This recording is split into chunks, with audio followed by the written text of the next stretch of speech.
Hey gang, welcome back to Jade's Garage. As you know, if you've been following along, you know that I'm putting together the 68 Mustang known as Jade. I've done a bunch of work to this car over the years, and it's time for that final assembly. So I've shown other videos where I've worked on putting in the backup lights, put on the gasket seal. There's other stuff that I've filmed, and I haven't even edited yet, but I'm working towards getting the car together. Now part of that process is assembly, of course, putting in lights and glass and interior and carpet and putting the fenders on the car, that sort of thing, right?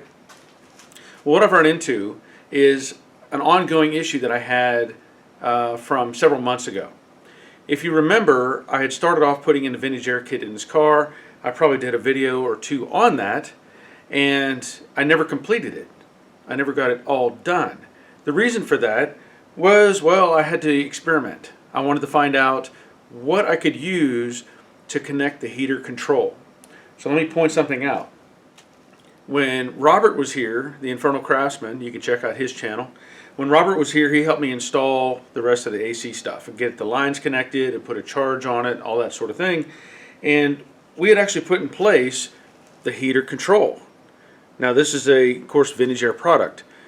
The problem was, you have to get around the valve cover to make the connection. You have to have something to connect to the tubes that doesn't interfere or bind with the valve cover. So we left this sit, just kind of let it go. Said we'll get it later, right? Well, later means I did something wrong. If you look, you see this? That's not the shape it's supposed to be. That is where it fell down and it landed on the header and it melted.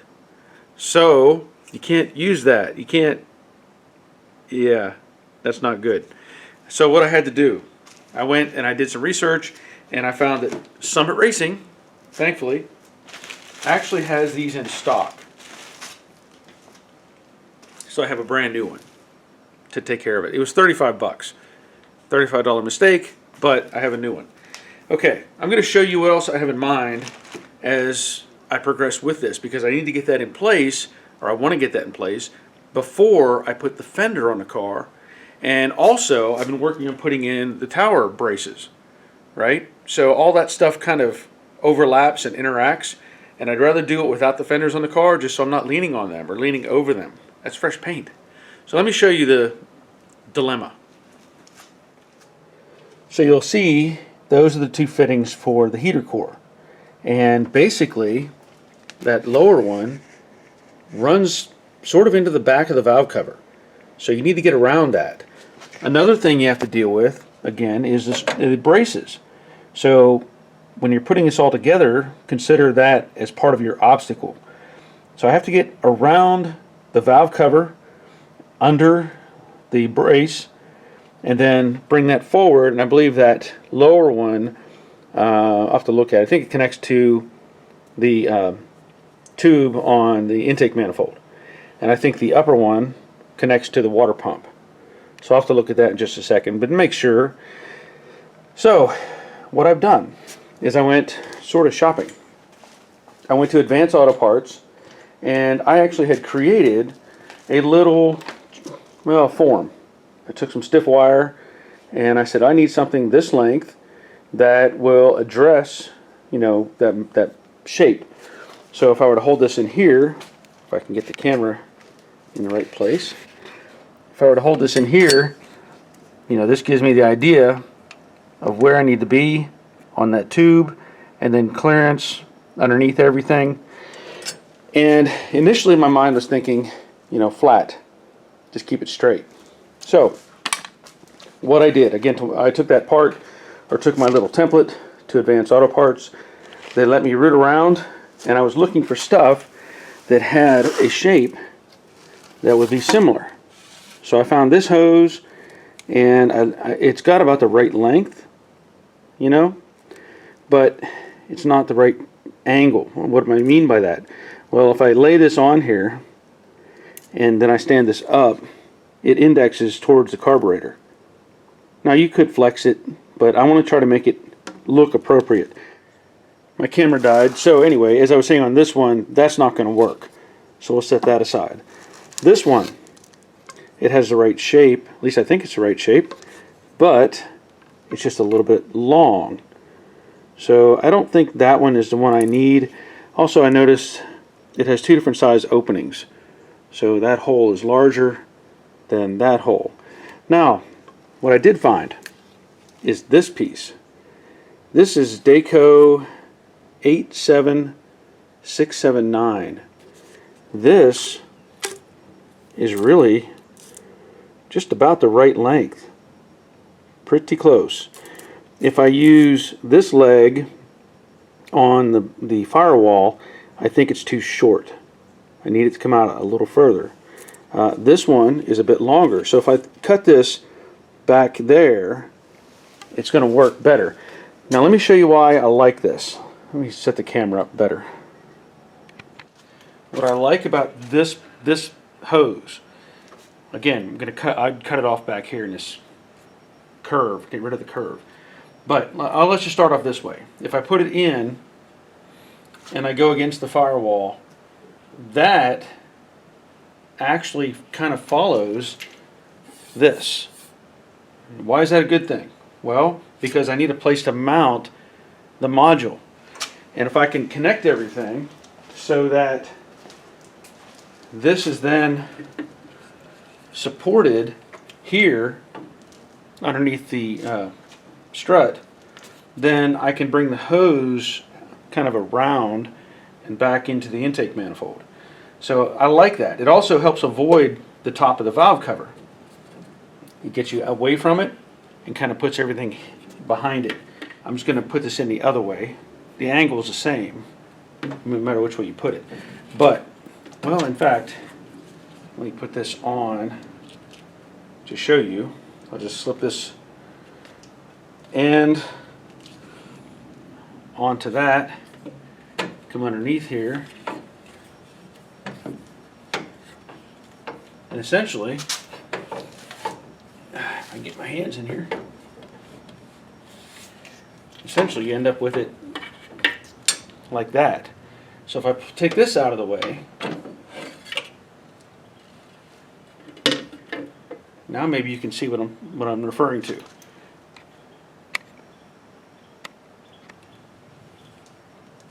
But again, I need to cut off the end of this hose. So let me do that, and then we'll take another look at it. Okay, so there's the hose, and all I did was take a pair of like PVC cutters to cut that off. And now you can see the direction like I was talking about. So if I put this back underneath, set that in place, now I can come up with a bracket or something, you know, because it has these holes on the side. I could even probably use zip ties, just something to keep it up and out of the way. Now the other hose, what I found, pull this back out, as I was rooting around at Advanced Auto Parts, I found this other hose, and this may or may not be the best choice, I can't say for sure, but this is a Daco, let me show you the number here, 80407. This hose is straight for a great length, but it has an angle on the end of it. Well, again, if I cut off some of the material off the end to shorten up this leg a little bit, I can put it on that one, and then I can index it. Let's say I had this kind of up like that. Now this kind of has to go, it's going to have to be short enough that it gets behind this hose. Let me set this back up for just a second.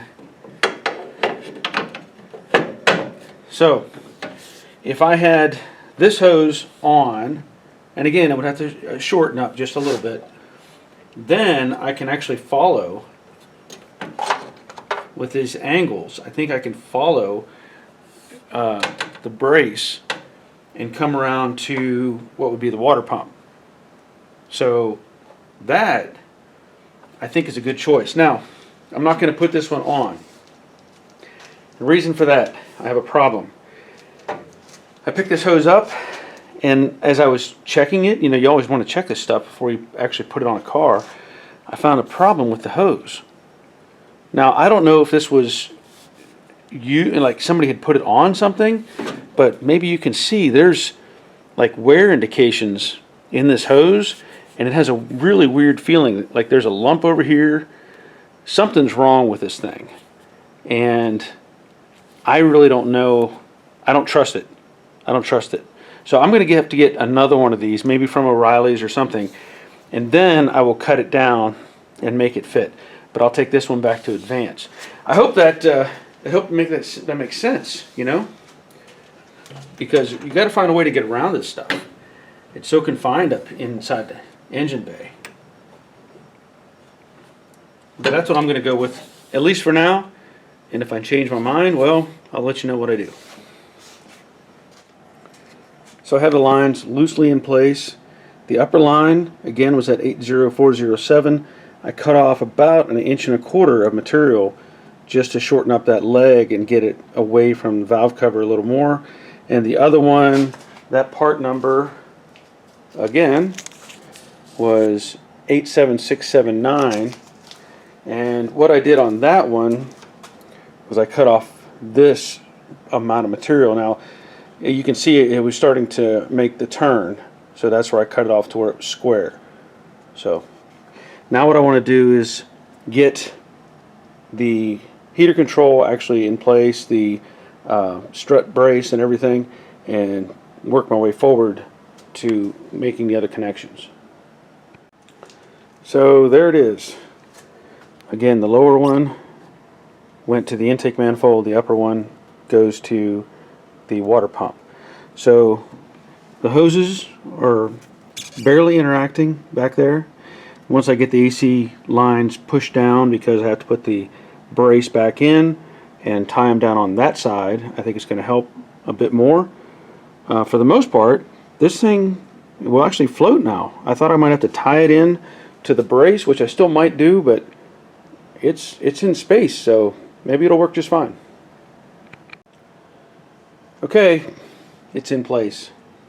I did put a zip tie there just to keep it from moving around, and I did zip tie over there on the AC lines, but everything's tucked underneath, out of the way. I think it looks pretty good. Of course, I still have to clean up the engine, all that stuff, but I will point out, I cleaned up the air cleaner. This had overspray on it and polishing stuff, and I actually took some lacquer thinner and wiped it down to get most of the stuff loose.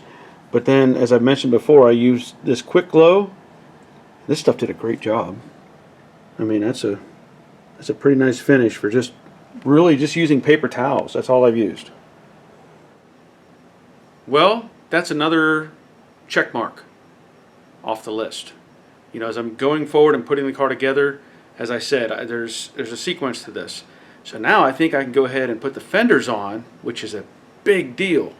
Once I get those on, then I have stuff out of the, more stuff out of the way or off of stands, so I'll feel better about it.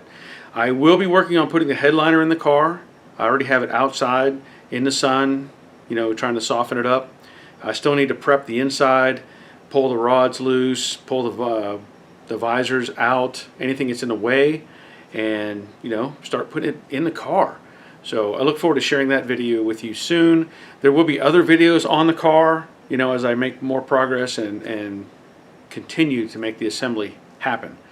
So I want to thank you for watching. Thank you for subscribing. Make sure you hit that thumbs up button. And until next time, take care of yourselves. See ya.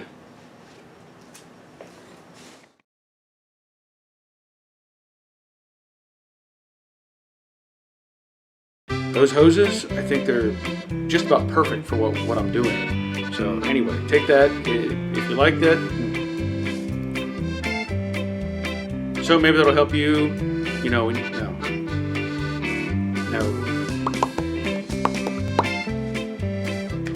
Something's wrong. I don't trust it. So again, I'll get another one of these. And also I have hats available if you want a hat. Send me an email. We'll go from there and talk about it and see how that goes. Oh yeah, hit that like button.